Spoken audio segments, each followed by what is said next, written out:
So hello everyone and good morning सभी को।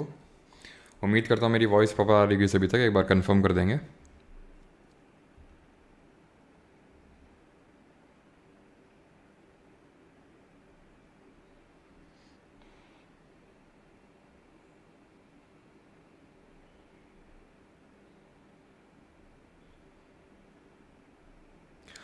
चलिए, गुड मॉर्निंग सभी को। तो आज हम लोग का रहने वाला lecture number 27 PYQ series part 4 का।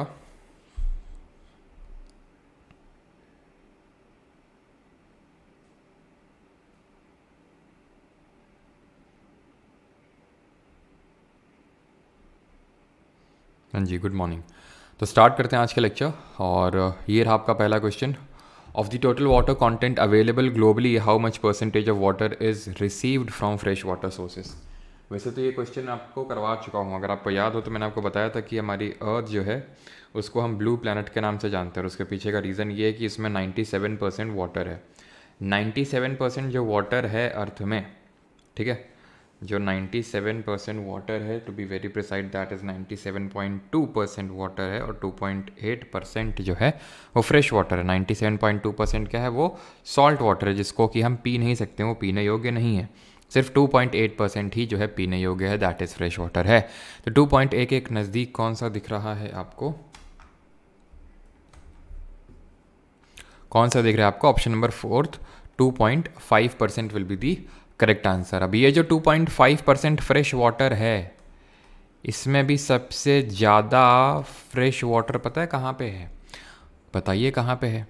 वहीं पे है जिसका अल्बीडो सबसे हाईएस्ट है, that is ice caps and glaciers में। यानी जितना भी फ्रेश वाटर है उसका 68.7% तो सिर्फ ग्लेशियर्स और आइस कैप्स में ही स्टोर्ड है। इसके बाद सेकंड नंबर पे ग्राउंड वाटर में है। तो ये ऑर्डर तुमसे पूछ सकता है कि सबसे ज़्यादा फ्रेश वाटर कहाँ, ग्लेशियर में, फिर ग्राउंड वाटर में। इस तरह से आपको ऑर्डर पता होना चाहिए, ठीक है। और बाकी सरफेस वाटर में, यानी कि तीसरे नंबर पे आ जाएगा आपका lakes, glaciers, ice caps, ground water, lakes and then atmosphere. Which of the following is known as steel city of India. निम्नलिखित में से किसे भारत में इस्पात नगरी के नाम से जाना जाता है? मुंबई, जमशेदपुर, पटना या फिर रांची। मुंबई को तो हम फाइनेंशियल कैपिटल ऑफ इंडिया बोलते हैं, साथ ही साथ गेटवे ऑफ इंडिया के नाम से भी जानते हैं, ठीक है, गेटवे ऑफ इंडिया बोलते हैं। जमशेदपुर को स्टील सिटी या फिर पिट्सबर्ग ऑफ इंडिया बोलते हैं। पिट्सबर्ग ऑफ इंडिया के नाम से जानते हैं जमशेदपुर। अब यहाँ पे अगर हम बात करें एक क्वेश्चन, कुछ क्वेश्चंस के आप आंसर बताइएगा कि किसको, किस सिटी को हम डेट्रॉइट ऑफ एशिया के नाम से जानते हैं, किस सिटी को हम सिटी ऑफ जॉय के नाम से जानते हैं, किस सिटी को हम स्कॉटलैंड ऑफ इंडिया के नाम से जानते हैं, स्कॉटलैंड ऑफ इंडिया, और किस सिटी को हम सिटी ऑफ लेक्स के नाम से जानते हैं, और बाकी कोयम्बटूर को किस नाम से जानते हैं मैं आपको पिछले 2-3 दिन से बता रहा हूँ, ये आप कमेंट में बताएंगे। तो और सिटी ऑफ पर्ल्स भी नोट कर लीजिए, सिटी ऑफ पर्ल्स के नाम से किसको जानते हैं? तो डेट्रॉइट ऑफ एशिया, चेन्नई, ठीक है, जहाँ पे हमारा ईयर 1904 में पहली सीमेंट फैक्ट्री लगाई गई थी, यहीं पे, याद है आपको? ये हम लोगों ने देखा था, ठीक है। देन सिटी ऑफ जॉय, ये है हमारी कोलकाता। स्कॉटलैंड ऑफ इंडिया किसको बोलते हैं? स्कॉटलैंड ऑफ इंडिया ये बोलते हैं जो हमारी कुर्ग है कर्नाटक की, उसको। City of lakes, Udaipur. कहीं कहीं पे भोपाल भी देखने को मिलेगा आपको, लेकिन उदयपुर होगा आंसर, और अगर उदयपुर ऑप्शन में ना हो देन भोपाल होगा। सिटी ऑफ पर्ल्स ये है हैदराबाद, और बस, ठीक है। तो ऑप्शन नंबर 2 यहाँ पे सही आंसर हो जाएगा। वैसे तो और भी हैं, जैसे कि कल हम लोगों ने देखा था मैनचेस्टर ऑफ इंडिया, तो मैनचेस्टर बोलते हैं अहमदाबाद को ड्यू टू टेक्सटाइल इंडस्ट्री। पहले कानपुर को बोलते थे, कानपुर को leather capital of the world के नाम से भी जानते हैं, लेकिन अब उतना तो खैर कुछ रहा नहीं यहाँ पे, लेदर वेदर कुछ ज़्यादा, मतलब है अभी भी लेकिन फेमस, लेकिन जिस नाम से पहले जाना जाता था वो अब नहीं है, क्योंकि ज़्यादा ध्यान ही नहीं दिया यहाँ पे गवर्नमेंट्स ने। लेदर और टेक्सटाइल इंडस्ट्री के लिए बहुत जाना जाता था, लेकिन ख़राब है एकदम सब मामला तो अभी, ठीक है। और पहली हमारी कॉटन मिल कहाँ पे इस्टेब्लिश हुई थी, आप कमेंट में जल्दी से बताएंगे। पहली पहली जूट मिल, सब पता होना चाहिए आपको कि पहली कॉटन मिल यहाँ पे आई थी 1818 में, देन उसके बाद 1854 में बॉम्बे में चली गई थी, है ना, Bombay spinning and weaving machine, KG&, डेबर। देन 1855 में रिशरा वेस्ट बंगाल में एकलैंड मिल स्टैब्लिश हुई थी, जो पहली जूट मिल थी, है ना, वो 1855 में हुई थी। Who discovered a principle that states that the buoyant force on an object is equal to the weight of the fluid displaced by the object. किसने उस सिद्धांत की खोज की जो बताता है कि किसी वस्तु पर उत्प्लावन बल उस वस्तु द्वारा विस्थापित द्रव के भार के बराबर होता है। अब ये उत्प्लावन बल यानी कि बॉयंट फोर्स क्या होता है, तो जैसे मान लो कोई भी हमारा फ्लूइड है, तो कोई भी फ्लूइड में जब किसी चीज़ को हम डालते हैं, इमर्स करते हैं, तो उसमें नीचे से ऊपर की ओर काउंटर ग्रेविटेशनल फोर्स लगता है, जिसको कि हम बॉयंट फोर्स बोलते हैं। नीचे की तरफ ग्रेविटेशनल फोर्स लगेगा और ऊपर की तरफ लगेगा बॉयंट फोर्स, उत्प्लावन बल। तो ये किसके बराबर होता है, किसी बॉडी को अगर डुबोते हैं तो वो उस पर कितना लग रहा होगा, तो जितने पार्ट ऑफ फ्लूइड को उसने डिस्प्लेस कर रखा है उतना ही लग रहा होगा। जैसे कि फॉर एग्जांपल अभी देखो यहाँ पे क्या दिखाया गया है, यहाँ पे इस पर्टिकुलर पिक्चर में दिखाया गया इसका 5 kg वेट है, बट यहाँ पे ये आपका देखो यहाँ पे 5 kg मेजर कर रहा है और यहाँ पे 3 kg मेजर कर रहा है। क्यों? क्योंकि 2 kg का नीचे से ऊपर की तरफ बॉयंट फोर्स लग रहा है। क्यों? क्योंकि ये जितना पानी इसने इस जगह से डिस्प्लेस किया है, हटा, इस पानी की पोजीशन होगी जो उसने अभी ले रखी है, वो इतना पानी है, 2 किलो का पानी है, ठीक है। और वो 2 किलो को पानी, अभी ये कैसे पता चला हमें कि 2 किलो डिस्प्लेस किया? यहाँ पे देख पा रहे होगे आप, एग्जिट लगा रखा है, यानी कि ये आपका जो एकदम ये है। तो अब होगा क्या कि जैसे ही हम कुछ चीज़ इमर्ज करेंगे तो ये पानी का लेवल ऊपर नहीं बढ़ेगा। अगर सोचो एग्जिट ना लगाते तो पानी का लेवल ऊपर बढ़ जाता, तो ऊपर बढ़ने की बजाय उतना ही पानी बाहर निकल जाएगा, और उतना पानी 2 किलो का निकला। तो ये आर्किमिडीज़ जी ने बोला था।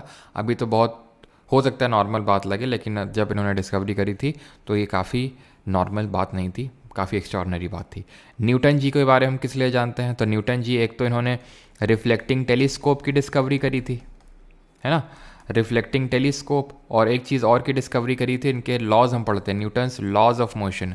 कितने लॉज पढ़ते हैं? 3 पढ़ते हैं। पहला क्या बोलता है कि इसको लॉ ऑफ इनर्शिया बोलते हैं, कि कोई भी बॉडी है वो अगर स्टेट ऑफ रेस्ट में या फिर स्टेट ऑफ मोशन में, तो वो अपने उस करंट स्टेट को बना के रखती है जब तक कि उसमें कोई एक्सटर्नल फोर्स यानी कि बाहरी बल नहीं लगाया जाता। इसके एग्जांपल्स हम लोगों ने पढ़े थे, एप्लीकेशंस देखे थे कि इनर्शिया एट रेस्ट होता है और इनर्शिया एट मोशन होता है। 2 हमने पढ़े थे, इनर्शिया एट रेस्ट और इनर्शिया एट मोशन, ठीक है। सारी चीज़ें हम पढ़ चुके हैं। तो रेस्ट का मतलब है कि जैसे कोई चीज़ रुकी हुई है, तब उसमें एक्सटर्नल फोर्स लग के अगर वो चलती है तो उसको हम इनर्शिया एट रेस्ट बोलते हैं। अगर कोई चीज़ चल रही है, मोशन में है, तब उसमें एक्सटर्नल फोर्स लग के अगर कोई चीज़ रुकती है तो उसको इनर्शिया एट मोशन बोलते हैं। जैसे कि बस चल रही है, एकदम से ब्रेक लगा, आप आगे की तरफ लीन हो गए, इनर्शिया एट मोशन। बस खड़ी हुई है, रुकी हुई है और एकदम से चलती है, आप पीछे की तरफ लीन हो गए, inertia at rest. Second law का एप्लीकेशन की बात करें तो जैसे कि जो हमारा क्रिकेटर होता है, क्रिकेटर क्या करता है, जब कैच पकड़ता है तो अपने हाथों को पीछे की ओर ले जाता है, तो वो सेकेंड लॉ ऑफ मोशन का एग्जाम्पल है।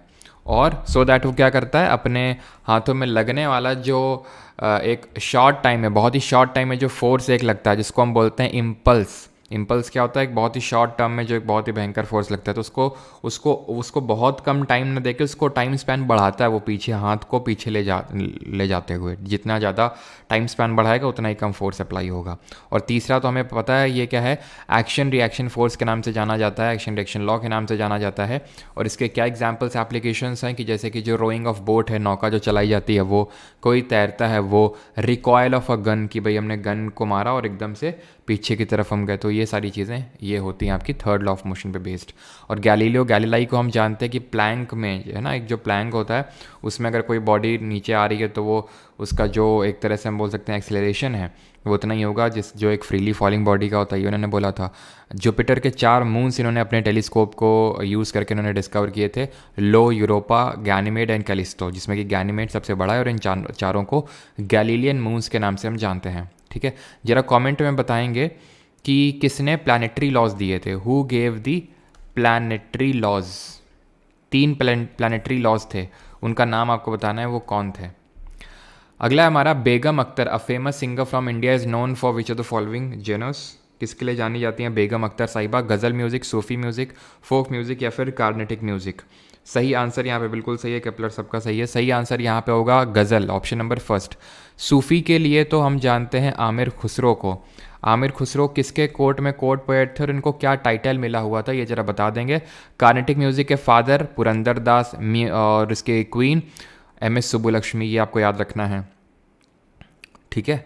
और यहाँ पे आंसर क्या होगा? Johannes Kepler. केपलर के प्लानिटरी लॉज थे। केपलर के पहला लॉ क्या है? लॉ ऑफ ऑर्बिट, कि इलिप्टिकल ऑर्बिट में सारे प्लैनेट घूमते हैं। दूसरा क्या है? लॉ ऑफ एरिया, ठीक है। पहले तो लॉ ऑफ ऑर्बिट है, लॉ ऑफ देन एरिया है दूसरा वाला, कि भाई इक्वल टाइम पीरियड में इक्वल एरिया स्वेप्ट किए जाते हैं। और तीसरा है लॉ ऑफ टाइम पीरियड, जिसमें कि हमने पढ़ा था T square is directly proportional to the a cube. What is a? A is the semi major axis, T is the time period. तो ये केपलर जी ने दिए थे। अब यहाँ पे अगर हम बात करें आमिर खुसरो, इसको टाइटल मिला हुआ था तूते हिंद का। किसने दिया था? अलाउद्दीन खिलजी ने दिया था इसको। वही अलाउद्दीन खिलजी जिसने कि अलाई दरवाज़ा बनाया था, जो कि कुतुब मीनार का एंट्रेंस है। और अलाउद्दीन खिलजी किसके लिए जाना जाता है? मार्केट रिफॉर्म्स के लिए जाना जाता है। 3 तरह के टैक्स इंट्रोड्यूस किए थे। मलिक काफूर इसका मिलिट्री कमांडर था। इसने दाग और चेहरा सिस्टम को इंट्रोड्यूस किया था। इसने इल्तुतमिश के इक्ता सिस्टम को ख़त्म किया था, ठीक है। इक्ता हमने देखा था, इक्ता क्या होता है, जिसमें कि इक्तेदार होते हैं, उनको पार्ट ऑफ लैंड दिया जाता है और वो एक फोर्स मेंटेन करेंगे। और आमिर खुसरो को ये टाइटल खिलजी ने दिया था। और खुसरो ने इसको खिलजी को क्या टाइटल दिया था? सिकंदर सैनी। तो ऑप्शन नंबर फर्स्ट यहाँ पे सही आंसर हो जाएगा। विच of the following statements is correct regarding the demand curve? It is a graphical representation of the demand function. It gives the quantity demanded by the consumer at each price. मांग वक्र के संबंध में कौन सा कथन सही है? अभी इस तरह के भी क्वेश्चन हम लोगों ने नहीं किए हैं, तो फिर कर लेते हैं, कायदे से समझ लेते हैं इस कॉन्सेप्ट को। इकोनॉमिक्स का ये कॉन्सेप्ट बड़ा ही आसान सा कॉन्सेप्ट है, आप तुरंत इससे रिलेट कर पाएंगे, ठीक है, अपनी रोज़मर्रा की जो ज़िंदगी है उससे। कैसे? देखिए, कौन सी कॉमोडिटी ले लें? अपनी फेवरेट टमाटर ले लें क्या? चलो टमाटर ही ले लेते हैं। तो होता क्या, 2 कर्व होते हैं, एक डिमांड कर्व पढ़ना पड़ता है और एक सप्लाई कर्व। हम पहले डिमांड कर्व समझ रहे हैं, ठीक है। तो ये यहाँ पे ले लेते हैं प्राइस वाई एक्सिस में, ठीक है। ये 10 रुपये किलो, 20 रुपये किलो, 30 रुपये किलो, 40 रुपये किलो, ले लो भाई ले लो, 50 रुपये किलो, ठीक है। तो ये प्राइस है। यहाँ पे क्वांटिटी मान लेते हैं, ये है 1 किलो, 2 किलो, 3, 4 और 5 किलो, ठीक। ये हमारे क्या है? क्वांटिटी डिमांडेड है ये, ठीक है। ये क्या हो गई? क्वांटिटी। तो बात पता चली कि अभी जो तुम्हारी करंट में इनकम है, तुम्हारी जो करंट में इनकम है, उस हिसाब से तुम, अगर टमाटर 10 रुपये किलो मिलता है तो तुम 5 किलो एकदम भर के खरीदते हो। एकदम आज टमाटर ही टमाटर खाएंगे, टमाटर की चटनी बनेगी, टमाटर दाल में डालेंगे, टमाटर कर देंगे पूरा आज। 20 रुपये किलो, थोड़ा डबल हो गया प्राइस, औकात में आ गए तुम अभी 4 रुपये किलो में। 30 रुपये किलो, भैया 3 ही किलो करना। 40 रुपये किलो, हे भगवान महंगाई बढ़ी जा रही है। 50 रुपये किलो, है राम महंगाई डैन खाए जात है। तो ये सब क्या है? ये सब क्या हो रहा है? आप ऊपर की तरफ जा रहे हैं आप ऊपर की तरफ नहीं जा रहे हैं, आप ऊपर ही की तरफ जा रहे हैं, यानी कि डिमांड कर्व में आपका मूवमेंट ऊपर की तरफ हो रहा है। शिफ्ट नहीं बोला, ध्यान रखियो, मूवमेंट बोला है। तो ये कैसा कर्व बन गया? ये कर्व बन गया डाउनवर्ड स्लोपिंग कर्व, जिसको हम बोलते हैं विद अ नेगेटिव स्लोप। चलिए दूसरा सिनारियो लेते हैं अभी, ठीक है। दूसरा सिनारियो लेते हैं। ये जो अभी मैंने बनाया that is your demand curve, ठीक। अभी जो बनाने जा रहा हूँ वो है सप्लाई कर्व। सेम वही यहाँ पे भी लेंगे। 10 रुपया किलो, 20, ठीक है, 30, 40 और 50, ठीक है। ये प्राइस है, रुपया है, ठीक है। ये है अगेन क्वांटिटी नहीं, यहाँ पे अब लेंगे कितनी सप्लाई। अभी बताते हैं क्या है। यहाँ पे तो प्राइस ही है, ठीक है। 1 किलो, 2 किलो, 3 किलो, 4 किलो और 5 किलो। ये क्या है? सप्लाई। देखो डिमांड कर्व में हम देख रहे थे यहाँ क्वांटिटी डिमांडेड। कौन करता है क्वांटिटी की डिमांड? कंज्यूमर, खाने वाला, टमाटर को खाने वाला। सप्लाई कौन करता है? टमाटर को उगाने वाला यानी कि प्रोड्यूसर के साइड से हम यहाँ बात करते हैं सप्लाई में, ठीक।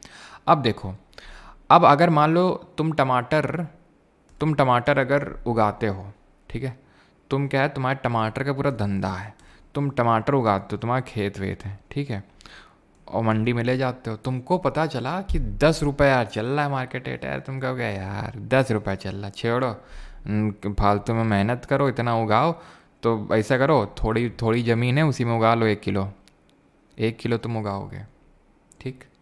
एग्जाम्पल ले रहे हैं, ठीक है, ऐसा नहीं कि 1 किलो कोई टमाटर थोड़ी ना उगाता है, ठीक है, ज़्यादा ही होते हैं, तो ये 1 किलो, ठीक है, मान लेते हैं 10 रुपये का प्राइस चल रहा है, तुमने कम उगाए 1 किलो, फिर तुम एक अगले दिन मंडी में गए, अरे भाई साहब सही रेट चल रहा है, ओहो और सही रेट हुआ, और ऊपर बढ़ा तो तुम और प्रोड्यूस करोगे, और बढ़ा तो और प्रोड्यूस करोगे, और बढ़ा तो तुम और प्रोड्यूस करोगे, क्यों? क्योंकि तुमको अच्छे दाम मिलेंगे।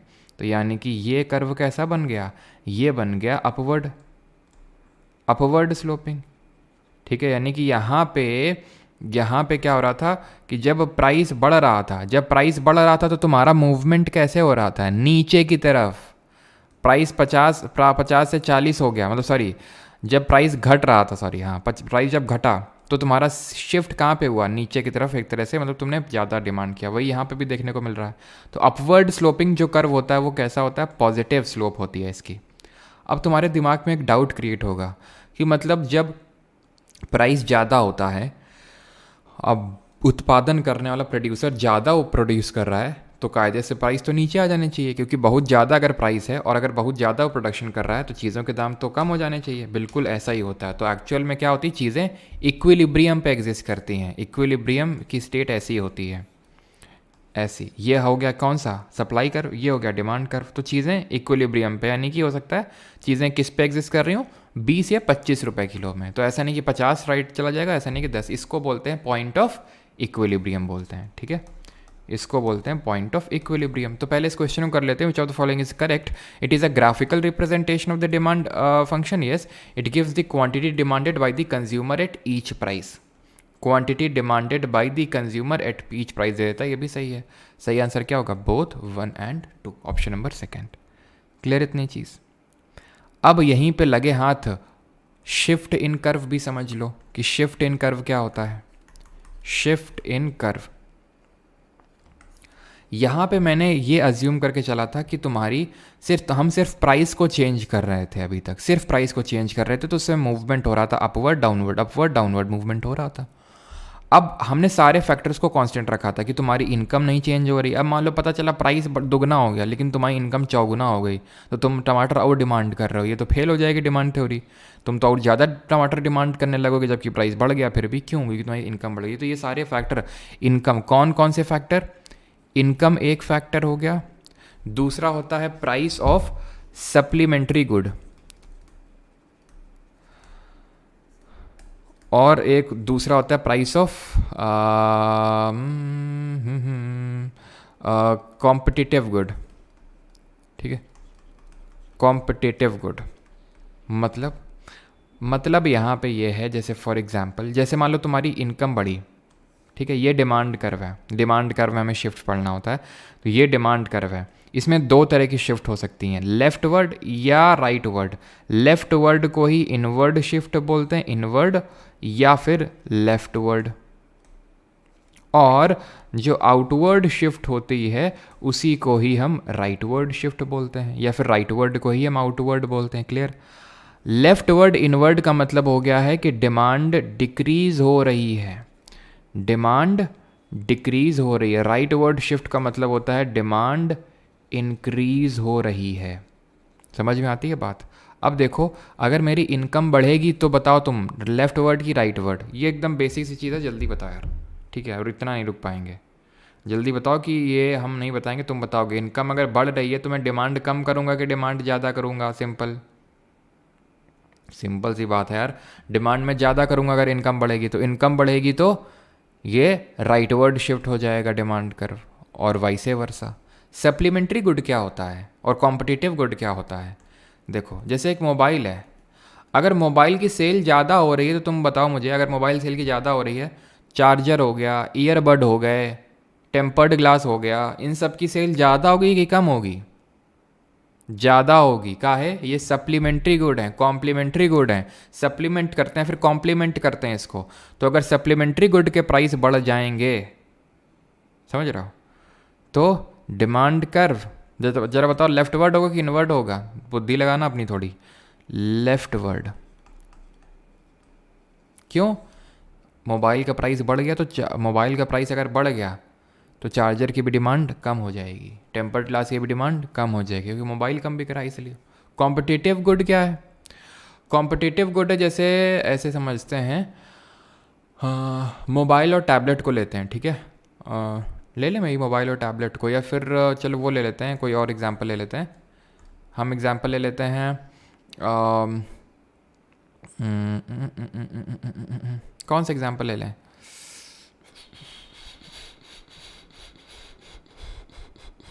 बाइक और स्कूटी को ले लेते हैं, ठीक है। बाइक और स्कूटी ये क्या है, compete करते हैं आपस में कि बाइक ज़्यादा बिकेंगी कि स्कूटी ज़्यादा बिकेंगी।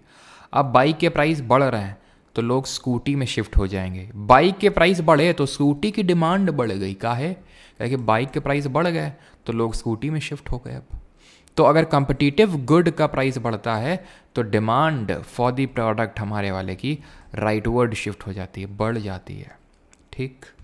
Final thing in this topic is, कुछ ऐसे हमारे गुड्स होते हैं जहाँ पे डिमांड और ये सब सप्लाई का सब फेल हो जाते हैं डिमांड कर्व।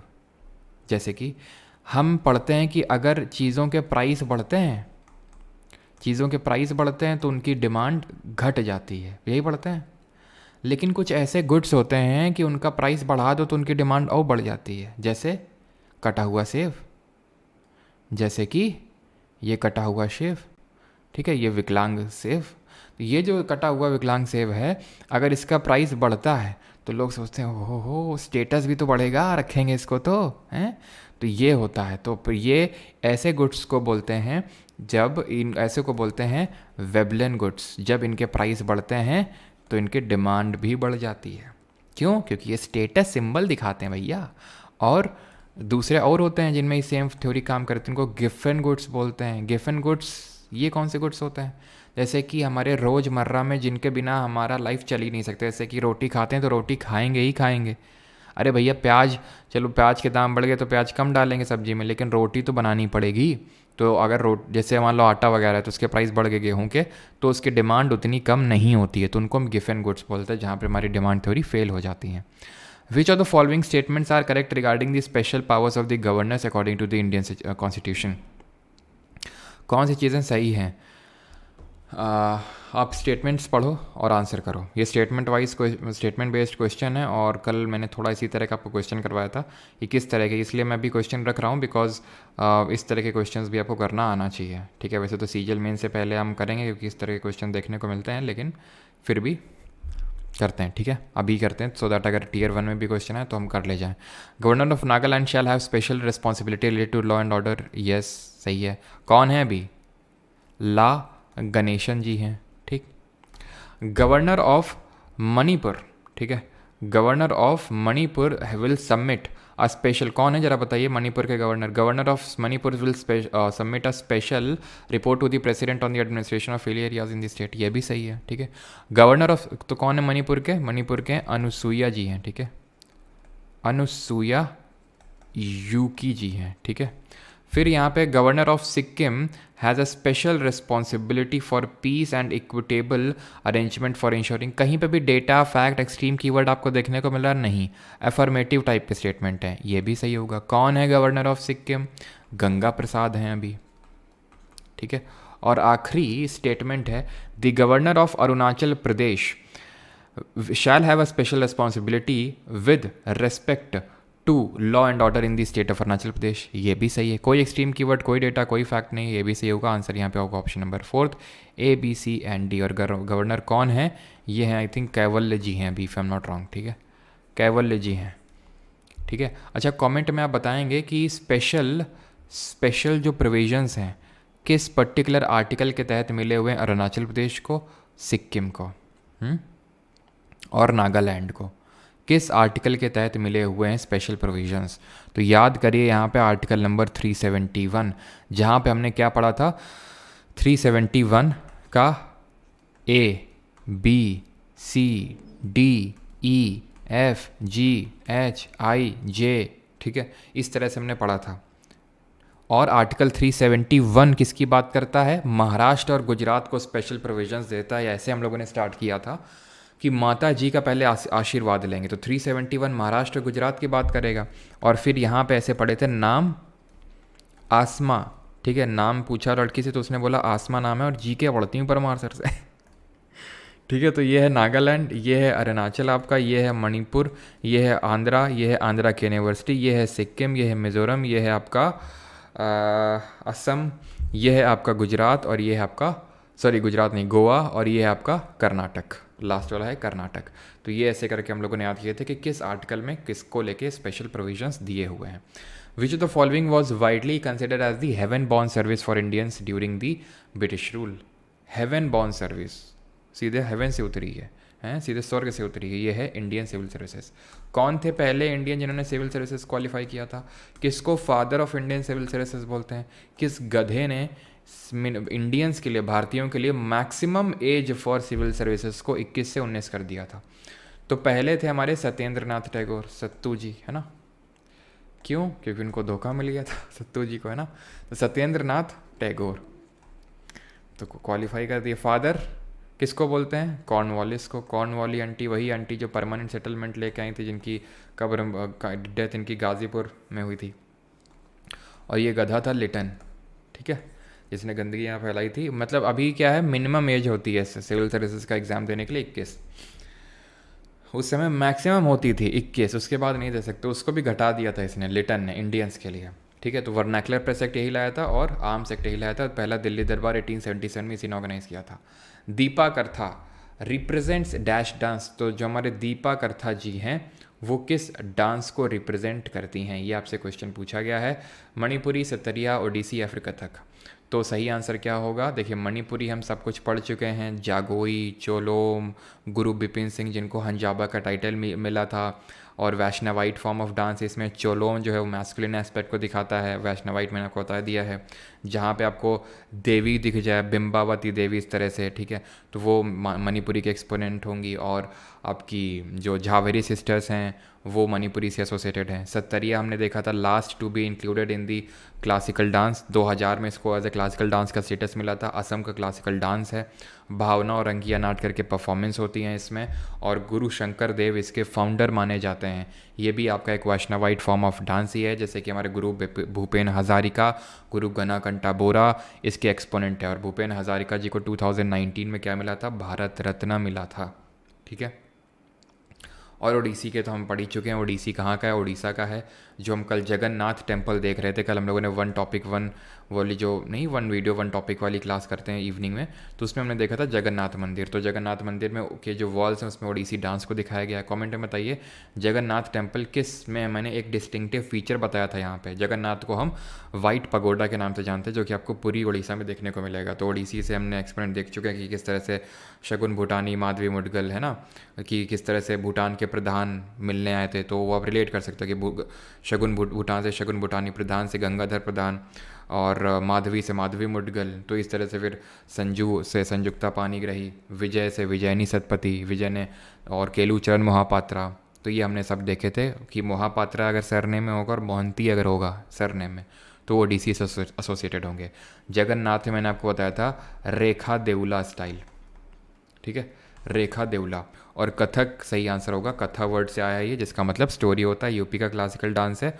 और अगर हम बात करें कथक के एक्सपोनेंट मैंने आपको बताया था कि शॉर्ट मैंने डाल रखा है, उससे आप सारे याद कर लीजिए, क्योंकि अब जैसे कि हमारे कौन कौन से हैं जिसके भी सरनेम में महाराज दिख जाएगा। बिरजू महाराज, लच्छू महाराज, अच्छन महाराज, शंभू महाराज, ये सब क्या है? कथक के एक्सपोनेंट है। बिरजू महाराज किस घराने से हैं? लखनऊ के कालका बिंदादीन घराने से हैं। कुमुदनी लखिया हो गई, कालका प्रसाद हो गए, आचार्य प्रतिष्ठा हो गई, ठीक है, ईश्वरी प्रसाद हो गए, और सितारा देवी हो गई। तो यहाँ पे देवी है सरनेम है, लेकिन मणिपुरी से नहीं, ये आपकी कथक से एसोसिएटेड होंगी। सितारा देवी जी हो गई, ठीक है। राजा चक्रधर सिंह हो गए, जो कि रायगढ़ घराना जो है आपका कथक का, उसके फाउंडर कंसिडर किए जाते हैं। और जो बनारस घराने के फाउंडर कौन कंसिडर किए जाते हैं? बनारस घराना ऑफ कथक जानकी प्रसाद, लखनऊ घराना के ईश्वरी प्रसाद, ठीक है। ये सारे नाम हमें याद होने चाहिए। आगे बढ़ते हैं। What is the correct way to mix acid and water, acid और पानी को मिलाने का सही तरीका क्या होता है, अम्ल और पानी को। तो इसका सही तरीका ये होता है कि आप पानी में थोड़ा थोड़ा सा एसिड डालिए। उल्टा कर देंगे तो उल्टा यानी कि अगर मान लो कि ये एसिड है और एसिड में पानी डाल दिया तो फट जाएगा यानी टूट जाएगा जो भी आपका वो बीकर वीकर है, और बहुत भयंकर मतलब आप ये समझ सकते हैं वो बहुत डेंजरस हो सकता है। तो कभी भी एसिड में पानी नहीं डालना चाहिए, पानी में एसिड डालना चाहिए अगर आपको दोनों का मिक्सचर करना है, डाइल्यूशन करना है एसिड को तो, ठीक है। और एकदम से डाल दिया पानी, मतलब धीरे धीरे ऐसे कोने से नहीं डाला। पहली बात तो एसिड को डालना है और वो कोने से हल्का हल्का हल्का डालना है, ठीक है। ऐसा नहीं कि एकदम डाल दिए। और इसका उल्टा तुम अगर एकदम से कर दिए क्या कि एसिड है और एकदम से वाटर डाल दिए, फिर तो बेटा तुम गए काम से। What is the colour of the antenna used on the volleyball net, तो वॉलीबॉल नेट में प्रयुक्त एंटीना का रंग क्या है। और ज़रा बताइए वॉलीबॉल क्या एक स्पोर्ट्स है ओलंपिक्स में या नहीं है, और कितने नंबर ऑफ प्लेयर्स होते हैं। और इससे एसोसिएटेड मैंने आपको एक टर्म भी हम लोगों ने देखा था, अगर आपको याद आ रहा हो वॉलीबॉल से हम लोगों ने एक टर्म देखा था। तो इसमें यहाँ पे अगर आप वॉलीबॉल कभी आप मैच देखें, जैसे कल क्वार्टर फाइनल या फिर सेमी क्वार्टर फाइनल था, शायद क्वार्टर फाइनल था या फिर सेमीफाइनल था, पोलैंड और यूएसए की टीम के बीच में। तो वहाँ पे अगर आपने ऑब्जर्व किया होगा तो इस तरह का ये लगा रहता है, डंडा लगा रहता है, जो कि आप देख सकते हैं रेड एंड वाइट कलर का। ये डंडा क्यों लगा रहता है, सो दैट अंपायर्स को ये पता हो कि भाई नेट के अंदर ही से बॉल आ रही है, सो दैट आसानी रहे पता करने में। अगर नेट में लड़ गई तो पता है तो फाउल है, फिर उधर से आ रही तो साफ साफ दिख ही जाएगा कि यहाँ डंडे के उधर से गई है गेंद, ठीक है। तो इस वजह से इस डंडे को लगाया जाता है यहाँ पे। तो सही आंसर क्या होगा, रेड एंड कहाँ है, red and white, option number first ही सही आंसर हो जाएगा। वॉलीबॉल में नंबर ऑफ प्लेयर्स की बात करें तो कितने, 5 बास्केट लाए थे और उसमें 6 वॉलीबॉल डाली थी। ड्रिबलिंग बहुत सही, ड्रिबलिंग यही दिन दिखाओ हमको तुम। लिबरो बताए थे कि नहीं बताए थे, ड्रिबलिंग इसमें कहाँ करोगे, ड्रिबलिंग बटाबट मारना होता है इसमें। तो बास्केटबॉल हो गया, फुटबॉल हो गया, इसमें होती है ड्रिबलिंग। और कुछ पूछे थे इसमें, हाँ ओलंपिक्स में बिल्कुल होता है, अभी तो बताया तुम्हें कि कल ओलंपिक्स में हो रहा था वो सेमीफाइनल, ठीक है, पोलैंड और यूएसए जीत गया था। Special drawing rights are also known as SDR के क्या होते हैं ये, एसडीआर क्या होते हैं, golden papers, international reserves money, paper gold या फिर गोल्ड पेपर्स। तो एक्चुअल में जो हमारे फॉरेन रिजर्व्स होते हैं हमारे क्या किसी भी कंट्री के, तो फॉरेन रिजर्व्स किसके बने होते हैं, ज़रा बताओ हमारे फॉरेन रिजर्व्स कब ख़त्म हो गए थे। तो फॉरेन रिजर्व्स 4 चीज़ों के बने होते हैं। एक तो होता है फॉरेन करेंसी एसेट्स, जिसको इन शॉर्ट एफसीए बोलते हैं, फॉरेन करेंसी एसेट्स जिनको इन शॉर्ट एफसीए के नाम से जानते हैं। दूसरा होता है हमारा special drawing rights, in short SDR बोलते हैं। तीसरा होता है हमारा reserve trunk position, reserve trunk position. और चौथा होता है गोल्ड, सोना, इसको इन शॉर्ट एसडीआर बोलते हैं। एसडीआर एक्चुअल में कोई रियल फॉर्म ऑफ मनी नहीं होती है। ये 5 करेंसी जो सबसे ज़्यादा वर्ल्ड में चलती है उनका ये एक तरह का वेटेड एवरेज है। कौन कौन सी, एक तो यूएस का डॉलर हो गया, एक आपका जो यूरोपियन यूनियन है उसमें जो यूरो चलती है, और आपको पता है कि जो ब्रिटेन है वो यूरो का पार्ट नहीं है, ठीक है, यूरोपियन यूनियन का, तो यूरो नहीं चलेगी वहाँ पे पाउंड चलेगी। और ब्रिटेन की चलेगी, सॉरी ब्रिटेन की तो हो गई पाउंड, यहाँ चाइना की चलेगी युआन, ठीक है, और जापान की चलेगी येन। तो इन 5 करेंसीज़ का वेटेज एसेट होता है एसडीआर, इसको हम पेपर गोल्ड के नाम से जानते हैं। Option number 3 will be the correct answer, ठीक है। और फॉरेन करेंसी एसेट क्या होते हैं, फॉरेन करेंसी एसेट होते हैं जैसे मान लो जब हम ट्रेड करते हैं किसी कंट्री से, इंपोर्ट एक्सपोर्ट करते हैं, आपको पता है, तो जब हम इंपोर्ट एक्सपोर्ट करते हैं जिसको कि हम बैलेंस ऑफ पेमेंट में दिखाते हैं, भुगतान संतुलन में दिखाते हैं, तो जब हम किसी कंट्री को मान लो हमने एक्सपोर्ट किया, मान लो कि हमने यूएस को एक्सपोर्ट किया तो वहाँ का डॉलर लेंगे हम, चाइना को एक्सपोर्ट किया तो वहाँ की रनमिनबी या फिर युआन लेंगे हम, जापान को किया तो उसकी वहाँ की येन लेंगे हम। तो वो सब मिला के जो फॉरेन करेंसीज होती हैं उसको फॉरेन करेंसी एसेट बोल देते हैं। और ये हमारी पोजीशन को दिखाता है इन दी आईएमएफ, इंटरनेशनल मॉनेटरी फंड में कुछ पैसा हमें रखना होता है सो दैट ज़रूरत के समय में उसको हम यूज़ कर सकें, ठीक है। जैसे कि बैंकों के लिए आरबीआई बना के रखता है ना सीआरआर एसएलआर, कि आप अपने इमरजेंसी के टाइम पे आपका ही पैसा है, इसको यूज़ कर सकते हो लेकिन हमारे पास रखो। तो ये ऐसा होता है इसमें, ये आपका आईएमएफ इंटरनेशनल मॉनेटरी फंड करके रखता है। जैसे कि हमारा 1990 में बैलेंस ऑफ पेमेंट यानी भुगतान संतुलन का क्राइसिस हुआ था, तो फिर हमने इसका यूज़ किया था और आईएमएफ से बेल आउट भी लिया था, यानी कि पैसा भी लिया था। उसको बेल आउट बोलते हैं। और आईएमएफ के अगर हेडक्वार्टर की बात करें तो कहाँ है, ज़रा कमेंट में बताएंगे आप। और आईएमएफ और वर्ल्ड बैंक, जिसको कि हम international bank for reconstruction and development के नाम से भी जानते हैं, पहले उसी के नाम से जाना जाता था, ये दोनों बने थे 1944 में। ब्रिटेन वुड्स कॉन्फ्रेंस में इन दोनों का गठन किया गया था और हेडक्वार्टर कहाँ है, वॉशिंगटन डीसी में है। बैलेंस ऑफ पेमेंट के बारे में हमें पता होना चाहिए कि इसमें 2 अकाउंट होते हैं। यहाँ पे लिख देता हूँ मैं, बैलेंस ऑफ पेमेंट में हमारे 2 अकाउंट होते हैं। एक तो होता है हमारा करेंट अकाउंट और एक होता है कैपिटल अकाउंट। करेंट अकाउंट में क्या आता है, जो भी ट्रेड हम करते हैं विजिबल और इनविजिबल्स में। विजिबल मतलब जो दिखता है, दैट इज़ टैंजिबल गुड्स, जो सामान बेचते हैं हम, खरीदते हैं वो। और सर्विसेज हो गई हमारे, जिनको हम बेचते देख नहीं सकते हैं, दे आर इंटैंजिबल। तो गुड्स एंड सर्विसेज का जो ट्रेड है वो आ जाता है इसमें। जो हमें इंडियंस बाहर रह रहे हैं और भारत में जो पैसा भेजते हैं रेमिटेंस, वो भी इसी में आ जाता है। कैपिटल में क्या आता है सर, कैपिटल में जो भी अगर मान लो हमारी कंट्री ने लोन लिया तो वो कैपिटल में आता है। जो भी कोई फॉरेन इन्वेस्टमेंट आती है, एफडीआई एफपीआई, वो आपके कैपिटल अकाउंट में ही आती है। और इसी तरह हमें पता होना चाहिए कि ये है कि हाँ, ट्रेड डेफिसिट क्या होता है। तो ट्रेड डेफिसिट होता है, डेफिसिट का मतलब घाटा होता है। घाटा का मतलब है कि हमारे इंपोर्ट ज़्यादा हैं और एक्सपोर्ट कम है, तो हमें ट्रेड डेफिसिट होता है। और जिस कंट्री में ट्रेड डेफिसिट भी होता है और फिस्कल डेफिसिट भी होता है, ऐसे डेफिसिट को क्या बोलते हैं, जो इंडिया में तो चलता ही रहता है, ट्रेड डेफिसिट भी है, फिस्कल डेफिसिट भी है, तो इसको हम क्या बोलते हैं, इसको हम बोलते हैं ट्विन डेफिसिट। दोनों डेफिसिट हमारे पास, ठीक है। और विच of the following is one of the largest spiral galaxies, निम्नलिखित में से कौन सी सबसे बड़ी स्पाइरल गैलेक्सी है। मिल्की वे गैलेक्सी, मैफी 1, सिग्नस ए, या फिर NGC 6872। एक्सपैंड मोर, बिल्कुल सही है, ट्विन डेफिसिट। अच्छा, ये एक चीज़ ऐसे ही रैंडम मेरे दिमाग में क्वेश्चन आया, तो आप बताना ज़रा कि जो हमारे गुड्स होते हैं, कैपिटल गुड्स में अगर उनकी वैल्यू जो डिक्रीज़ होती है, उस चीज़ को हम क्या बोलते हैं, जो हमारे कैपिटल गुड्स में वैल्यू डिक्रीज़ होती है उसको। तो ये क्या हो जाएगा हमारा NGC, ये तो हमारी वाली गैलेक्सी है, ठीक है। और ये है NGC 6872, one of the largest spiral galaxies, ठीक है। और सिग्नस के बारे में कल कुछ मैंने आपको बताया था, ज़रा बताओ जल्दी से। और कल हम लोगों ने कुछ कॉन्स्टेलेशन के बारे में चीज़ें पढ़ी थी, जैसे कि हमने पढ़ा था कि सबसे पहली बात तो सबसे बड़ा कॉन्स्टेलेशन कौन सा है, हाइड्रा है। उसके बाद कौन सा है सबसे बड़ा कॉन्स्टेलेशन, वर्गो है। कॉन्स्टेलेशन मतलब ग्रुप ऑफ स्टार्स, तारामंडल। उसके बाद आता है हमारा उर्सा मेजर, नॉर्थ पोल का 3rd लार्जेस्ट कॉन्स्टेलेशन, जिसको कि हम द ग्रेट बेयर के नाम से जानते हैं, ग्रेट बेयर। और उसमें मैंने आपको एक वो बताया था, एस्टेरिज्म मतलब एक वो होता ना पैटर्न, वो क्या था, बिग डिपर था वो, बिग डिपर। और हमने क्या देखा था, डब्ल्यू शेप में क्या होता है, डब्ल्यू शेप में कौन सा कॉन्स्टेलेशन होता है, कैसियोपिया, देखा था, कैसियोपिया, ठीक है, ये नाम था उसका, कैसियोपिया। और क्रॉस बैंड, हाँ, ये जो हमने देखा था ये क्रॉस बैंड था, ठीक है, ये क्रॉस शेप था, ऐसे ऐसे नहीं था, ये ऐसे ऐसे, ठीक है। तो ये क्रॉस शेप्ड था सिग्नस, और ये सिग्नस क्रॉस शेप था, कैसियोपिया डब्ल्यू से शेप का था, और उर्सा मेजर आप जानते हैं, जिसको हम सप्तऋषि के नाम से जानते हैं, 7 तारों का बना हुआ है, ठीक है, सप्तऋषि।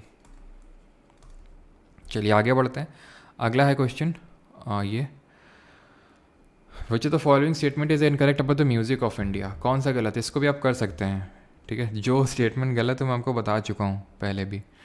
Arag is believed to have started as a tribal or folk tune. The music instrument Kamaicha is majorly used by the Manganiyar community of Manipur as a popular accompaniment to their songs.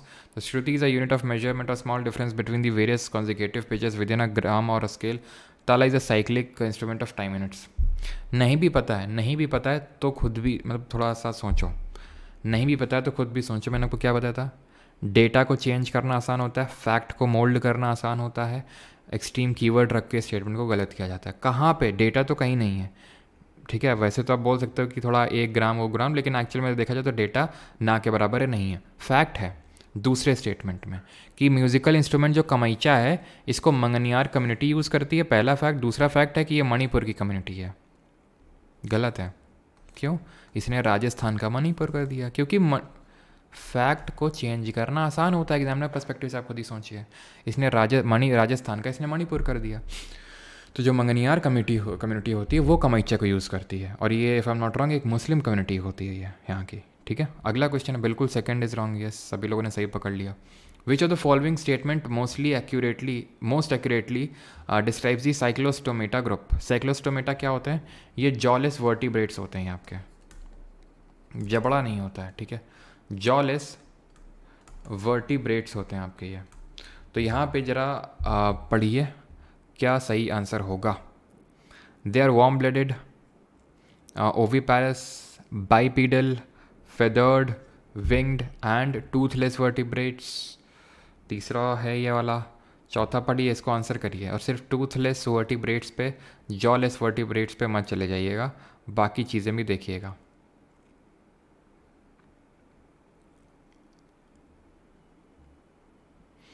फिर आज हम लोग करेंगे वो periodic table, और आज से आपका जो क्विज़ वाला ग्रुप है उसमें स्टार्ट हो जाएगी रीजनिंग भी, ठीक है।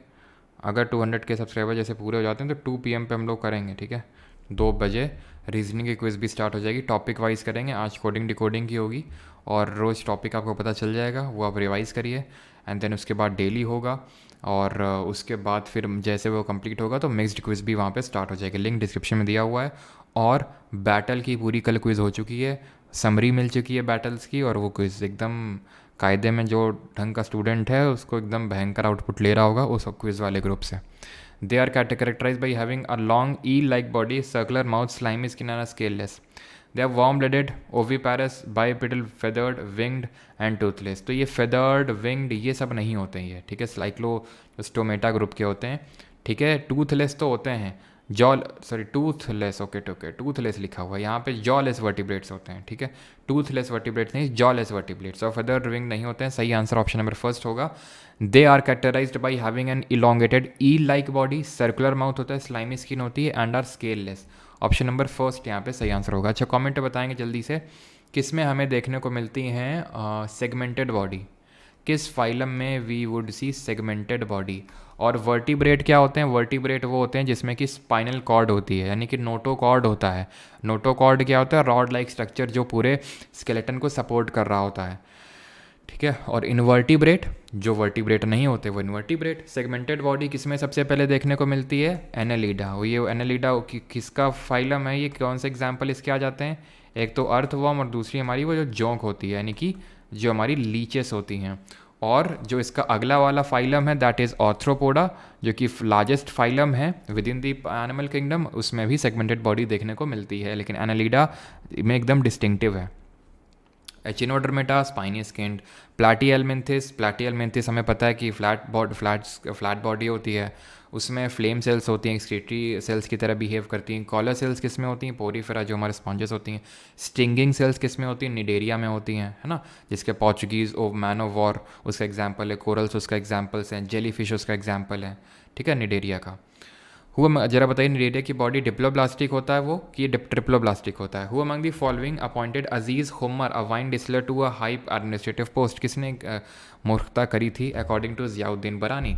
और जरा ठीक है, मतलब ज़ियाउद्दीन बरानी ने बोला था कि मोहम्मद बिन तुगलक काफ़ी मूर्ख इंसान है, जिसने कि एक वाइन डिस्टिलर को, जिसका नाम ये है, और एक क्या बार्बर जो बाल बनाता है, फ़िरोज़ हय्यम नाम था उसका, फ़िरोज़, और एक कुक था जिसका नाम था मनका तबाख, और 2 गार्डनर थे जिनका नाम था लाढ़ा एंड पीरा। उनको अपॉइंट कर दिया था हाई एडमिनिस्ट्रेटिव पोस्ट पे। तो ज़ियाउद्दीन बरानी ने बोला था कि ये मूर्खता करी मोहम्मद बिन तुगलक ने।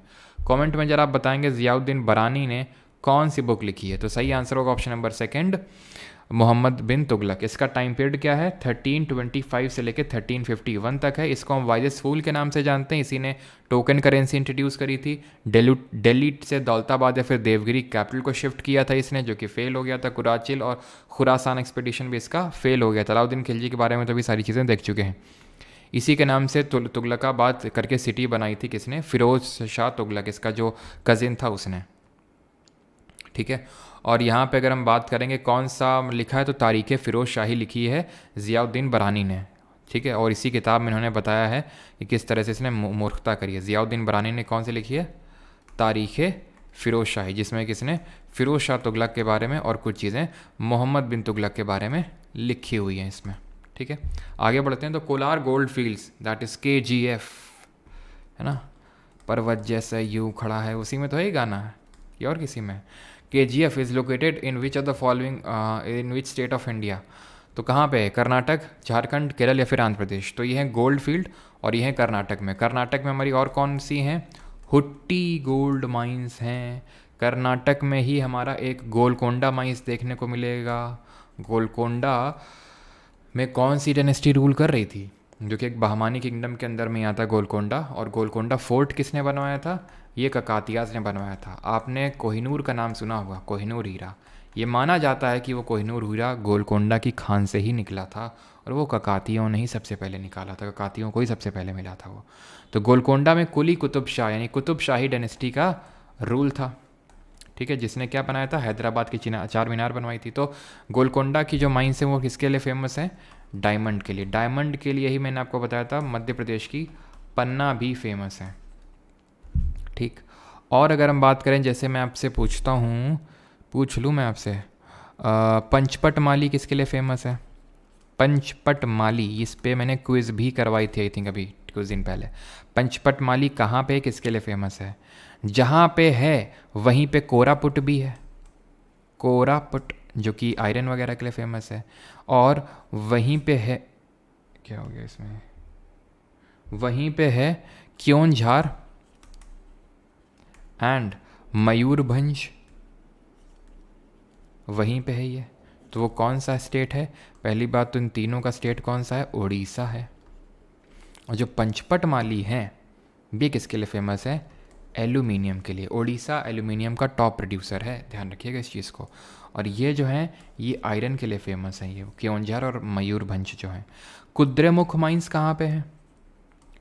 कुद्रेमुख, कुद्रेमुख, मुख कुद्रे, ठीक है, जो हॉर्स का जो खुर होता है उसके शेप की हैं कुद्रेमुख माइंस, घोड़े का जो खुर होता है उसके शेप की हैं। और ये आयरन की माइंस हैं और ये कहाँ है? कर्नाटक में, ठीक है। अच्छा बताएंगे लोहार दागा कहाँ है? लोहार दागा माइंस कहाँ पे है? वहीं पे है जहाँ पे, ये तो आयरन के लिए फेमस है लोहार दागा, वहीं पे है जहाँ पे जादूगुड़ा माइंस है। और जादूगुड़ा किसके लिए फेमस है? यूरेनियम के लिए।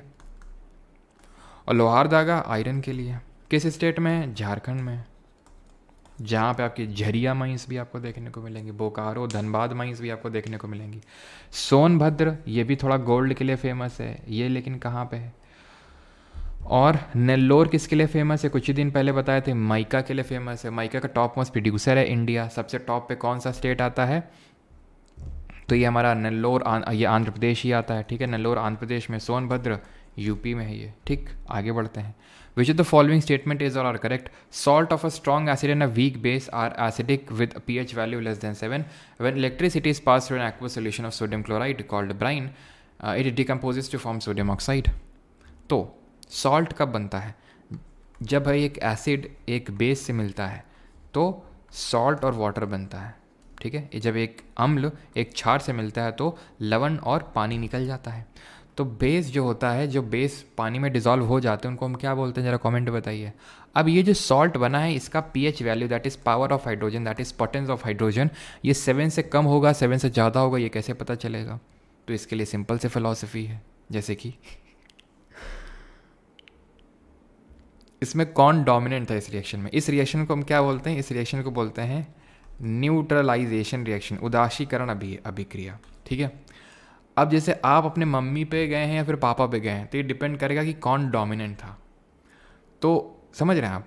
तो अगर एसिड स्ट्रांग था और बेस वीक था तो ये जो सॉल्ट है ये एसिडिक सॉल्ट बनेगा। और अगर एसिड वीक था और बेस स्ट्रांग था तो सॉल्ट ये बेसिक बनेगा, यानी एसिडिक है तो pH 7 से कम और बेसिक है तो pH 7 से ज़्यादा। ये तो चीज़ आपको पता ही है।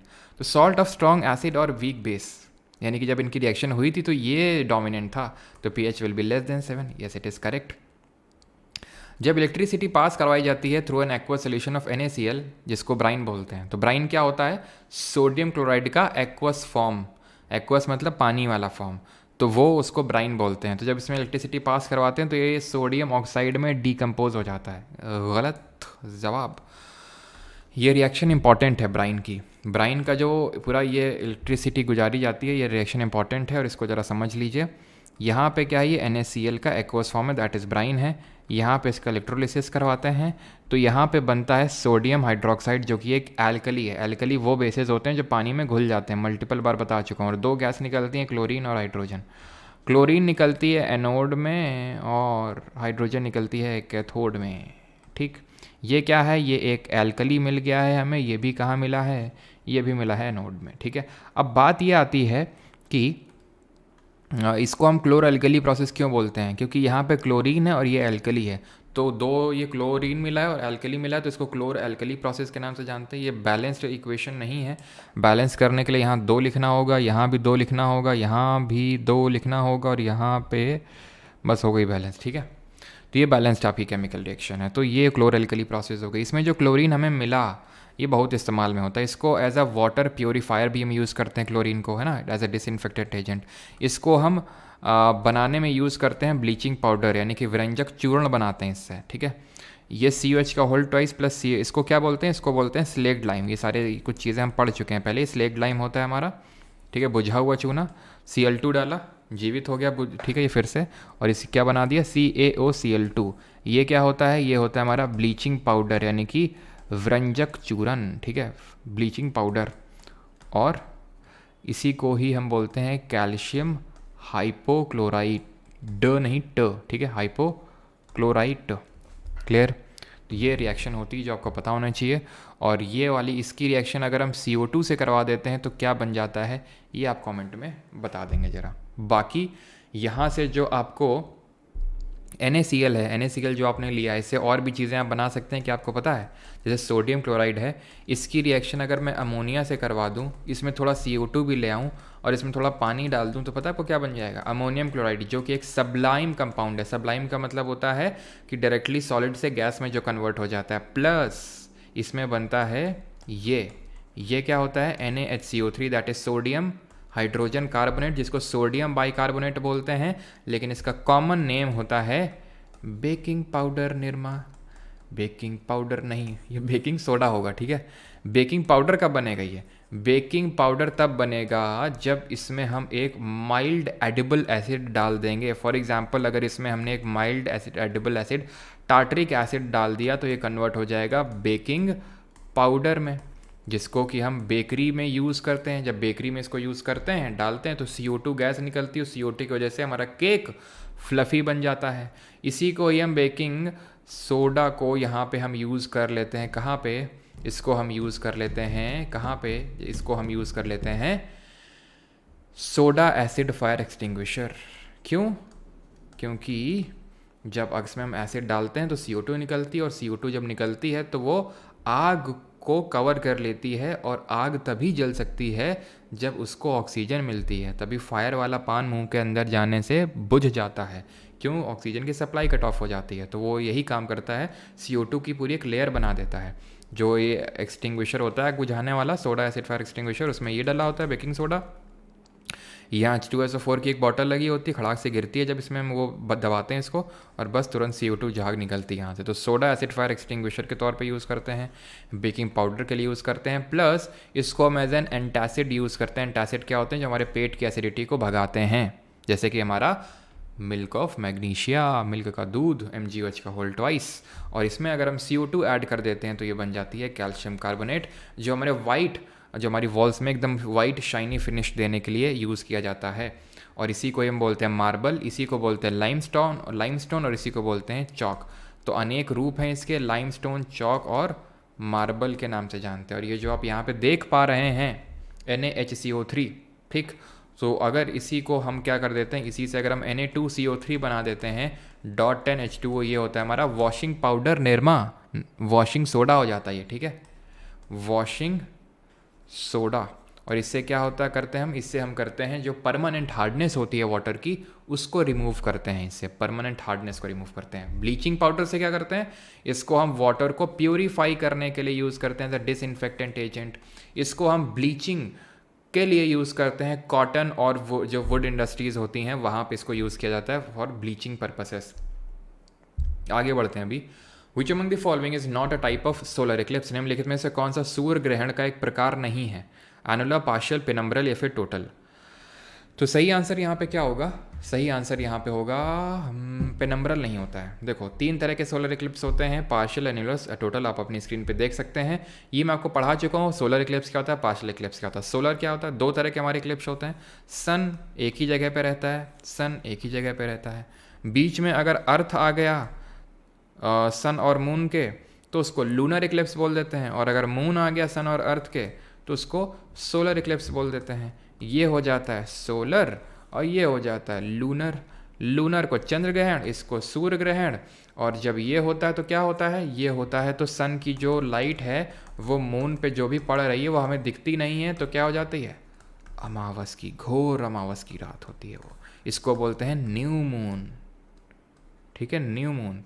और यहाँ पे क्या होता है, मैंने आपको बताया था पीछे से पूरी रोशनी जा रही है, पीछे से पूरी रोशनी जा रही है मून के पास, यानी कि ये होता है आपका पूर्णिमा की रात।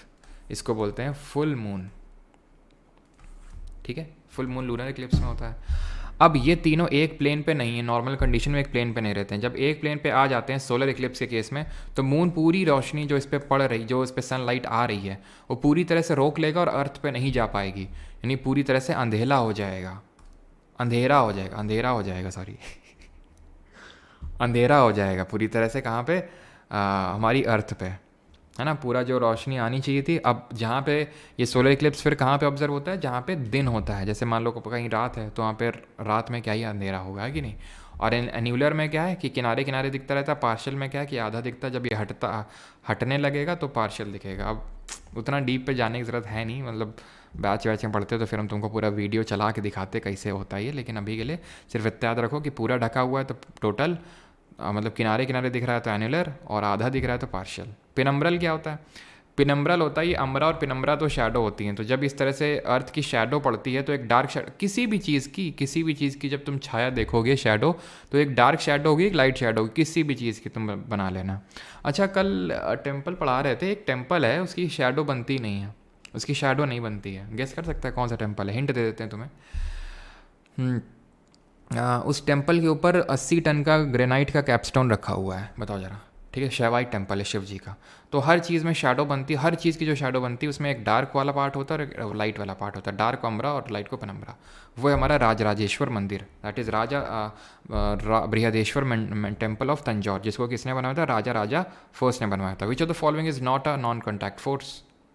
UP police part 2 Vishu Thakur Saturday को करते हैं यार, है ना, सैटरडे को करेंगे, परसों। किल्वेश, हाँ किल्वेश। Which of the following not a non contact force, यानी आपसे क्या पूछ रहा है, नॉट अ नॉन कॉन्टैक्ट, यानी कि वो पूछ रहा है कॉन्टैक्ट कौन सा है कि नहीं। नॉन नॉट मतलब वो कॉन्टैक्ट पूछ रहा है, दो चीज़ को कॉन्टैक्ट के बीच में लगता है वो घर्षण बल होता है, फ्रिक्शन फोर्स होता है। ग्रेविटेशनल फोर्स क्या होता है, F=G m1m2/r², यानी कि directly proportional to the product of masses, inversely proportional to the square of the distance between them. G a gravitational constant है जिसकी वैल्यू 6.67 × 10⁻11 न्यूटन मीटर पर स्क्वायर होती है। जरा कमेंट में बताएंगे कि इसकी वैल्यू किसने और कब दी थी। सेम इसी तरह से इलेक्ट्रोस्टैटिक फोर्स भी होता है, यहाँ पे K Q1 Q2/r² होता है, again directly proportional to the product of the charges and inversely proportional to the square of the distance between the charges. Charge की SI यूनिट क्या होती है ये भी बताएंगे, और K की यहाँ पे वैल्यू क्या होती है, 1/4πε0 होती है। चार्ज की वैल्यू होती है कूलॉम, और ग्रेविटेशनल वैल्यू दी थी हेनरी कैवेंडिश ने, जिन्होंने हाइड्रोजन की खोज भी करी थी, और ऑक्सीजन की किसने करी थी, जोसेफ प्रीस्टली ने करी थी। ऑर्गन की खोज किसने करी थी जरा बताएंगे, दो साइंटिस्ट के नाम, और एक कब करी थी, 1798 में करी थी। मैग्नेटिक इलेक्ट्रिक करंट किसने दिया था 1820 में, हांस क्रिस्टियन ऑस्टेड ने दिया था ये। और ऑर्गन की खोज किसने करी थी, रैमसे और रैले, दो नाम याद रखने हैं। रैले वही जिन्होंने स्कैटरिंग एक्सपेरिमेंट किया था, रैले जी ने, ठीक है। आगे बढ़ते हैं। Which potassium salt obtained by as a byproduct of alcohol manufacturing during the fermentation process। तो लास्ट क्वेश्चन हमारा कि किण्वन प्रक्रिया के दौरान अल्कोहल निर्माण के उप उत्पाद के रूप में कौन सा पोटेशियम का नमक प्राप्त होता है। तो हम तुमको पढ़ाए थे क्या, 3 तरह के, वो क्या बोलते हैं उसको, रेस्पिरेशन, ठीक है। और 3 तरह के रेस्पिरेशन होते हैं, उसमें क्या क्या पढ़ाए थे कि सबसे पहले तो जो ग्लूकोज होता है वो जो कि 6 कार्बन मॉलिक्यूल होता है वो पाइरूवेट में टूटता है, ठीक है। ये 6 कार्बन मॉलिक्यूल होता है, 3 कार्बन मॉलिक्यूल होता है। ये रिएक्शन कहाँ पे होती है, और ज़रा कमेंट में एक चीज़ बताएंगे कि यहाँ पे क्या पूछा है, फर्मेंटेशन के बारे में पूछा ना, कि किसने, मैंने आपको बताया होगा किसने फर्मेंटेशन को डिस्कवर किया था, और कब किया था? जब हमारा फर्स्ट वॉर ऑफ इंडिपेंडेंस हुआ था। फर्स्ट वॉर ऑफ इंडिपेंडेंस जो हमने कल ही क्वेश्चन किया था उस पर पीवाई की सीरीज़ में। तो पाइरोवेट पे साइटोप्लाज्म में टूटेगा। देन 3 यहाँ से ब्रांचेस आ जाएंगी। एक, अगर ऑक्सीजन की प्रेजेंस में रेस्पिरेशन होगा। रेस्पिरेशन क्या होता है? एनर्जी, जिससे हम हमारा सेल्स वगैरह जो सारा प्रोसेस जिससे हमारा एनर्जी बनता है खाने से, उसको हम रेस्पिरेशन बोलते हैं। ये ऑक्सीजन, इसको हम एरोबिक रेस्पिरेशन बोलेंगे, यानी कि वायुवीय श्वसन बोलेंगे। ये रिएक्शन कहाँ होती है? माइटोकॉन्ड्रिया में होती है। क्या बनता है? एनर्जी बनेगी। एनर्जी सब में बनेगी, एनर्जी सब में बनती है, ठीक है, चाहे ऑक्सीजन की प्रेजेंस हो, चाहे ऑक्सीजन की कमी हो, या फिर ऑक्सीजन की एब्सेंस हो, ऑक्सीजन है ही नहीं, एनर्जी सब में बनेगी। यहाँ पे CO2H2O बनेगा। एनर्जी कहाँ बनती है? माइटोकॉन्ड्रिया के इनर मेम्ब्रेन में बनती है, जो कि ATP के फॉर्म में बनती है। 36 ATP के मॉलिक्यूल यहाँ बनते हैं माइटोकॉन्ड्रिया में। 2 साइटोप्लाज्म में। ATP energy currency of the cell के नाम से जानते हैं। Adenosine triphosphate. माइटोकॉन्ड्रिया की बात करें 0.6 से लेकर 1.2 माइक्रोमीटर का इसका साइज़ होता है। और आउटर मेम्ब्रेन इसकी पोरस होती है, सॉसेज शेप का होता है। और ये किस में इन्वॉल्व होता है? प्रोग्राम्ड सेल डेथ, जिसको कि एपोप्टोसिस के नाम से जानते हैं, उसमें इन्वॉल्व होता है। Lack of energy, lack of oxygen, ये मसल सेल्स में रिएक्शन होती है। मसल सेल्स में energy plus lactic acid. Lactic acid किस में होता है? कर्ड में होता है। टार्टरिक एसिड अभी पीछे देखे तो वो किस में होता है? जो कि हम बेकिंग सोडा में डाल के बेकिंग पाउडर बना दिए थे। और इसमें क्या होगा? दारू बनेगी, दारू, एथेनॉल, ठीक है। और एथेनॉल, मेथेनॉल जहरीली दारू होती है, ठीक है। एथेनॉल ठीक वाली होती है, लेकिन एथेनॉल भी अगर प्योर फॉर्म में अगर कोई पी लोगे ना, बिल्कुल प्योर फॉर्म में, तो एकदम जहरीली है। तो इसी वजह से तुमने देखा होगा पानी वानी मिला के, है ना। हाँ, तो एब्सेंस ऑफ ऑक्सीजन, इसी को बोलते हैं फर्मेंटेशन, ठीक है।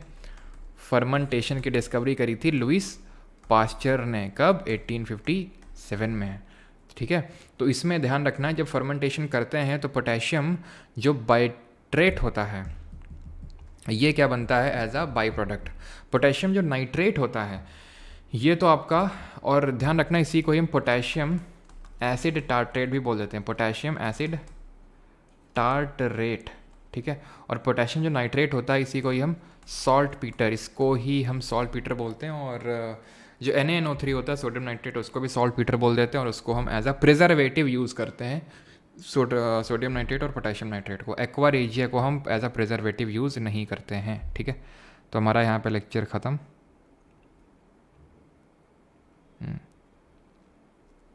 अब है बारी करंट अफेयर्स का शॉट लगाने की। तो पहला शॉट लगाओ जल्दी से। सर आप बहुत बढ़िया आदमी लगते हो। ऐसा क्या तुमने हमें देख लिया सॉल गुडमैन कि ऐसा तुम्हें कहने की ज़रूरत पड़ी है?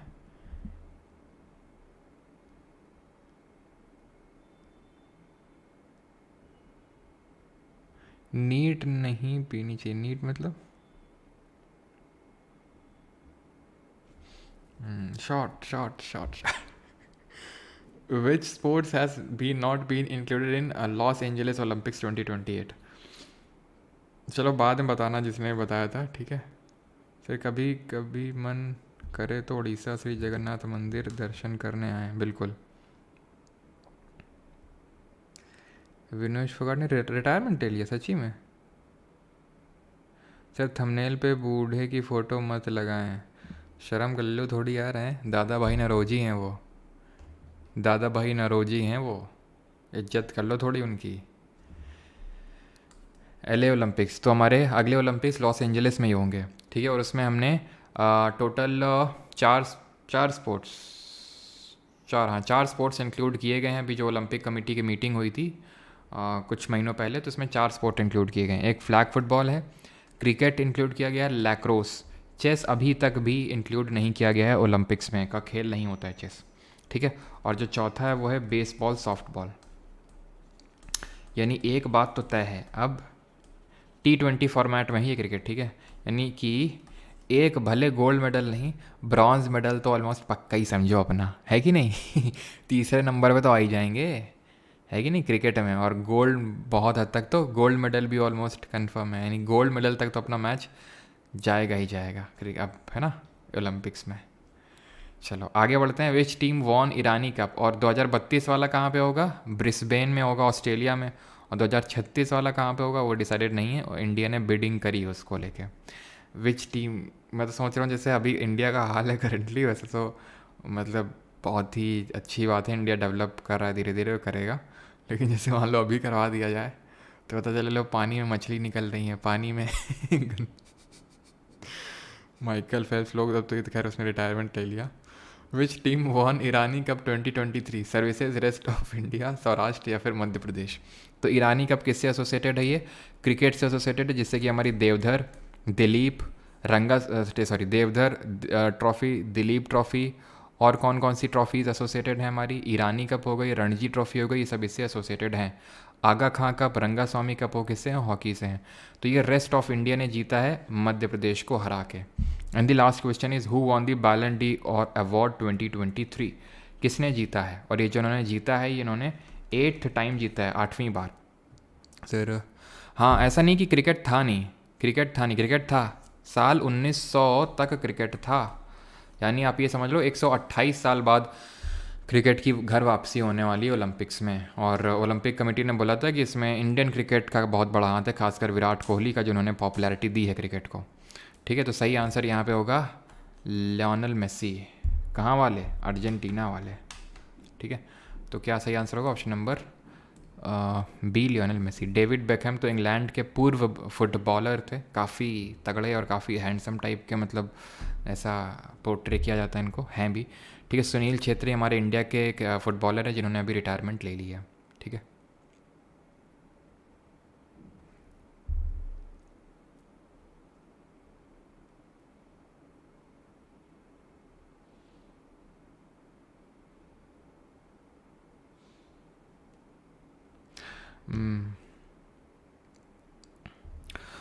स्क्वैश, स्क्वैश भी, हाँ हाँ हाँ हाँ, स्क्वैश भी इंक्लूड हुआ है इसमें। 5 टोटल स्पोर्ट्स ऐड हुए हैं, स्क्वैश भी ऐड करना। ठीक है, स्क्वैश तो टोटल 5 स्पोर्ट्स ऐड हुए हैं। एक तो फ्लैग फुटबॉल हुआ है, ठीक है, बेसबॉल, सॉफ्ट बॉल हुआ है, मतलब 2 स्पोर्ट नहीं है। ठीक है, 2 स्पोर्ट नहीं है, एक ही स्पोर्ट है ये। ठीक है, और लैक्रोस ऐड हुआ है, और क्रिकेट एंड स्क्वैश ये हुए हैं। 5 स्पोर्ट ऐड हुए हैं। मुझे लग रहा था एक शायद और हुआ है कोई।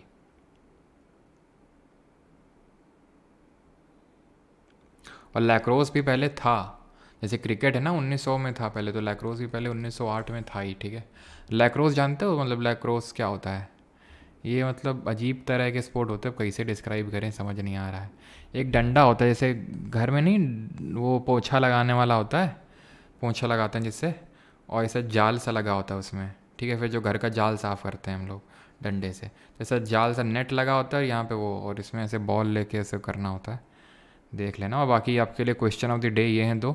इन India silver fir junipers pines and birches are the common trees of which of the following forest? और किस फाइलम, प्लांट किंगडम के किस फाइलम से बिलोंग करेंगे, जरा बताएंगे? चलो वो मैं बता देता हूँ, वो आपके जिम्नोस्पर्म से बिलोंग करेंगे। और who among the following was considered to be the queen of thumri? Queen of thumri के नाम से किसे जाना जाता है?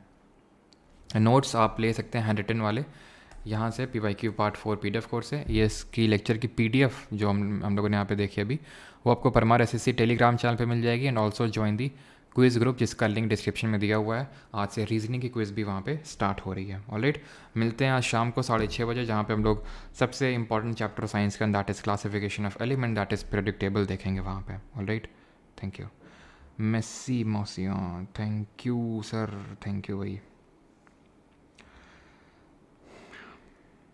Buddhadev Bhattacharya ex chief minister of West Bengal no more. अच्छा, विनेश फोगाट के बारे में आपकी क्या राय है? इसमें राय क्या है, मतलब राय किस चीज़ की राय पूछ रहे हो? इसमें मैं क्या ही राय दूँ?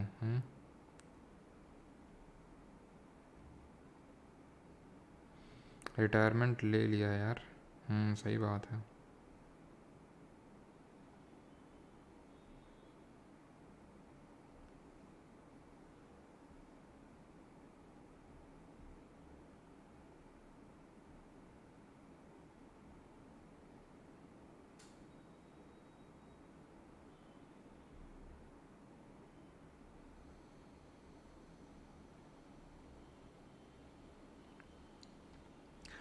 चले कोई नहीं, अब क्या ही मतलब स्पीचलेस टाइप हो, मतलब क्या हुआ कैसे हुआ, बड़ा एकदम से। कल मैं मतलब बैठा हुआ था, और मैं कल एक्चुअल में एक शॉर्ट वीडियो बनाने जा रहा था मोहम्मद यूनिस के ऊपर। जैसे ही बनाने जा रहा था तो मतलब एकदम से मुझे पोस्ट दिखा एक किसी न्यूज़ चैनल का 2 मिनट पहले का, कि विनेश फोगाट ने मतलब को डिस्क्वालीफाई कर दिया गया। मतलब आई वॉज शॉक्ड, मतलब सही में एकदम बड़ा झटका टाइप लगा कि क्या हो गया भाई ये एकदम।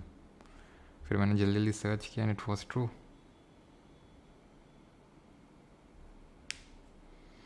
सर एक out of the syllabus question है Osho related, I want to know about the learning of Osho, कहाँ से सीखें? यूट्यूब से आप देख सकते हो, काफ़ी सारी उन्होंने स्टोरीज़ बताई हैं उसकी। क्या नाम था उसका? हाँ, मुल्ला नसरुद्दीन मुल्ला नसरुद्दीन की स्टोरीज़ काफ़ी उन्होंने सुना रखी है, तो काफ़ी मज़ा भी आएगा, सीखने को भी मिलेगा। तो आप सीख सकते हैं फ्री टाइम में जब आपको लगे, ठीक है, सुन सकते हैं। क्या आपको लगता है ये साजिश है? अरे मेरे लगने या ना लगने वाली बात नहीं यार आदित्य, पता नहीं यार, अंदर की चीज़ें तो क्या ही होती होंगी। अब इस बात को लेके तो खैर मैं ज़्यादा कमेंट नहीं करना चाहूँगा अब इस पर। थैंक यू विनय।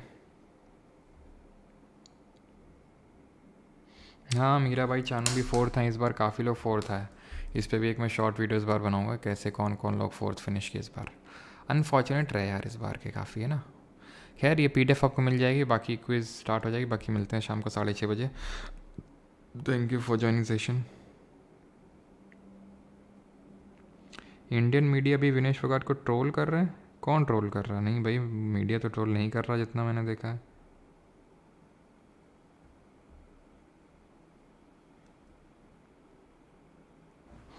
नीरज लाएगा सर, पूरी उम्मीद है यार, उम्मीद तो है।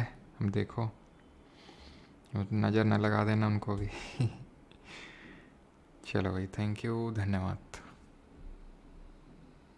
पता है अभी जल्दी यार जाना पड़ेगा, अभी तो मुझे भूल गया मैं।